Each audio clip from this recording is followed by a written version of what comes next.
मित्रों, आज हम रामधारी सिंह दिनकर की कविता कलम और तलवार का अध्ययन करेंगे। रामधारी सिंह दिनकर वीर रस के कवि माने गए हैं। इनकी सभी कविताओं में ओज गुण दिखाई देता है। इनको राष्ट्रीय कवि की उपाधि से भी सम्मानित किया गया। तो चलो हम अध्ययन करते हैं। स्टार्टिंग में ही या कविता की शुरुआत में ही देखो, कवि प्रश्न चिन्ह लगा रहे हैं। क्या कह रहे हैं? दो में से क्या तुम्हें चाहिए, कलम या तलवार? दो वस्तुएं, एक कलम है और दूसरी है तलवार। तो दोनों में से तुम्हें क्या चाहिए? दो में से क्या तुम्हें चाहिए, कलम या तलवार? यह हमें डिसाइड करना है। हमें चुनना है कि दोनों में से क्या हमें लेना है। कलम भी है और तलवार भी है। मन में ऊंचे भाव की, तन में शक्ति अजय अपार। क्या चुनना है? एक, अगर आप कलम को चुनोगे तो मन में ऊंचे भाव भरेगी, और अगर तलवार को चुनोगे तो तन में शक्ति अजय अपार भरेगी। अब आपको चुनना है या हम सबको चुनना है कि दो में से क्या हमें पसंद करना है, कलम या तलवार। क्योंकि एक ऊंचे मन में भाव पैदा करेगी और एक के कारण हम विजेता प्राप्त करेंगे, तन में शक्ति आएगी। तो दोनों में से क्या पसंद करना है वो हमें डिपेंड करता है, हमारे ऊपर निर्भर करता है। अंध कक्ष में बैठ रचोगे ऊंचे मीठे गान, या तलवार पकड़ जीतोगे बाहर जा मैदान। फिर प्रश्न कर रहे हैं कि एक, तुम अगर अंधेरे कक्ष में, अंधेरे कमरे में बैठोगे और हाथ में कलम लोगे तो ऊंचे मीठे गान की तुम रचना कर सकते हो। तो क्या तुम्हें ऊंचे मीठे गान की रचना करनी है? ऐसे गीतों की रचना करनी है, ऐसी कविताओं की रचना करनी है, या ऐसे लेख लिखने हैं जो कभी ख़त्म नहीं हो सकते, जो हमेशा के लिए अमर हो जाएंगे, भले ही तुम उसके लिए अंधेरे कक्ष में ही क्यों ना बैठ जाओ? क्या ये करना है? या फिर तलवार पकड़कर बाहर का मैदान जीतना है? तो बाहर का मैदान जीतोगे तो फिर क्या होगा कि तुम्हें लोग 2 दिन याद रखेंगे, 4 दिन याद रखेंगे, 1 साल रखेंगे, 10 साल रखेंगे, बाद में तुम इतिहास बन जाओगे। अगर तुमने बाहर का मैदान भी जीत लिया तो बाहर का तुम एक इतिहास बनकर रह जाओगे। लेकिन अंधेरे कक्ष में बैठकर ऊंचे मीठे गीतों की रचना करोगे, ऊंचे मीठे गानों की रचना करोगे, तो वो लंबे समय तक तुम्हारे मर जाने के बाद भी तुम्हें यश कीर्ति दिलाते रहेंगे। तो क्या लेना है, हाथ में कलम या तलवार? वो डिसाइड करना आपको है। जला ज्ञान का दीप, सिर्फ फैलाओगे उजियाली, अथवा उठा कृपाण करोगे घर की रखवाली। फिर दो वस्तुएं, जला ज्ञान का दीप, अगर आप कलम लोगे तो ज्ञान का दीप जलेगा, और उससे क्या होगा, तुम्हारे खुद के घर में तो प्रकाश आएगा, तुम्हारे अंदर भी प्रकाश आएगा, अपने आसपास भी तुम उजियाला, अंधकार को निकालोगे, सब जगह उजियाला करोगे, प्रकाश फैलाओगे। अथवा तलवार उठाओगे हाथ में, कृपाण मीन्स तलवार लोगे हाथ में, तो सिर्फ तुम क्या करोगे, घर की रखवाली। तो क्या करना है, अपने घर की रखवाली करनी है या कलम लेकर पूरे जगत की ही रखवाली करनी है, लोगों के विचारों को ही परिवर्तित कर देना है, खुद के अंदर ज्ञान का दीप जलाना है, और अपने अंधकार के साथ साथ दूसरों के मन के अंधेरों को भी दूर करना है। तो वो कलम करेगी। तो कलम लेनी है हाथ में या कृपाण लेनी है?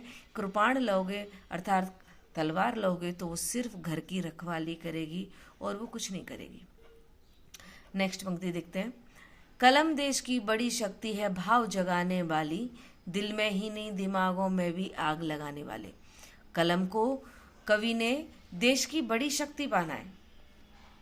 कलम देश की शक्ति है, मन में भाव जगाने वाली, क्योंकि कलम में इतनी ताकत है कि नफरत को भी वो प्रेम में बदल सकती है। अगर किसी के मन में क्रोध के भाव है, नफरत के भाव है, उनको भी कलम के द्वारा प्रेम भाव में बदला जा सकता है।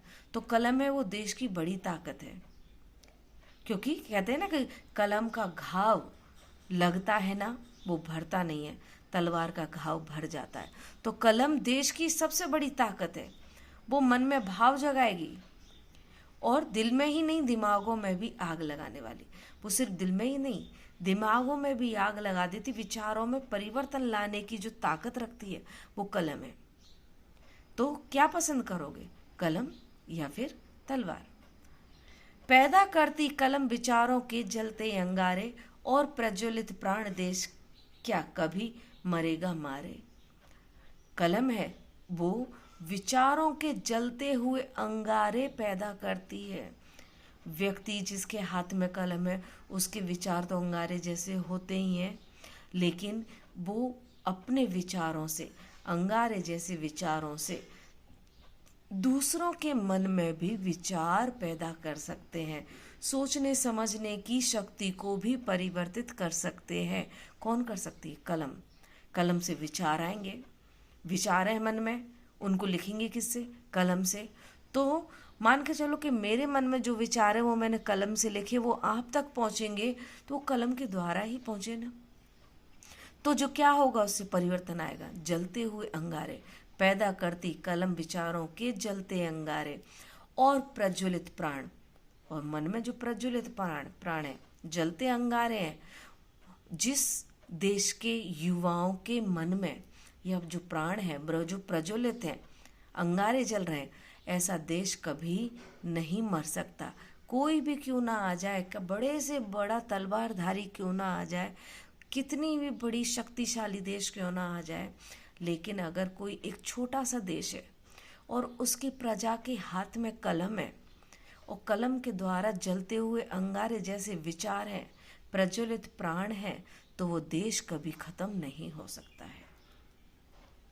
अगली पंक्ति, लहू गर्म रखने को रखो मन में प्रज्वलित विचार, हिस्त्र जीव से बचने को चाहिए किंतु तलवार।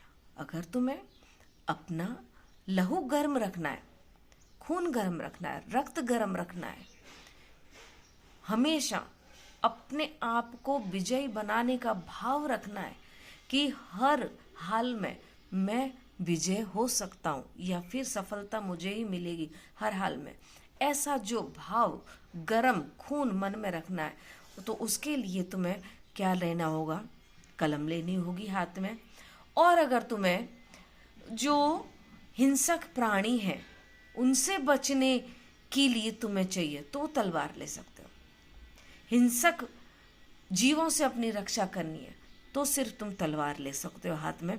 लेकिन मन में जोश जगाने के लिए, मन में उत्साह जगाने के लिए, कुछ कर गुजरने की इच्छा शक्ति जगाने के लिए तो हाथ में तलवार की नहीं, कलम की ही जरूरत पड़ती है। तो अब तुम्हें क्या चाहिए, कलम या तलवार?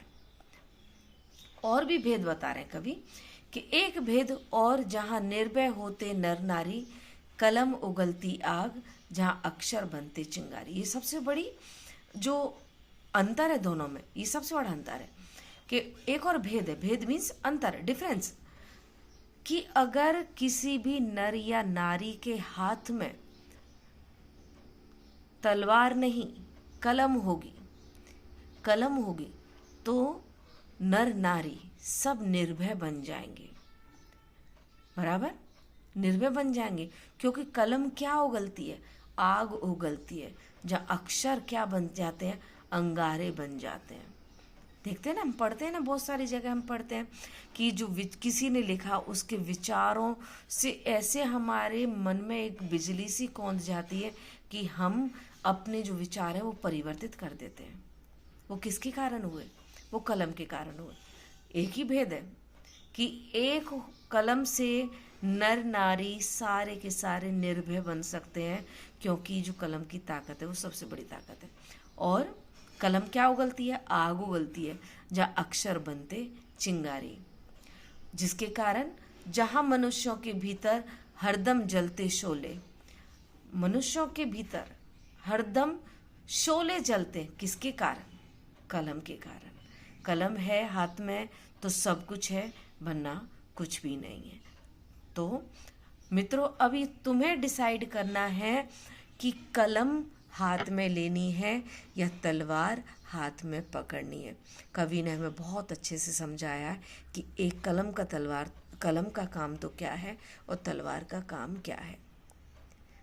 तो उम्मीद है आप लोगों को ये रस दर्शन पसंद आया होगा। इसी तरह से नेक्स्ट अगली वीडियो के साथ मिलते हैं। जब तक आप सब अपना ख्याल रखिएगा, ध्यान रखिएगा। नमस्कार।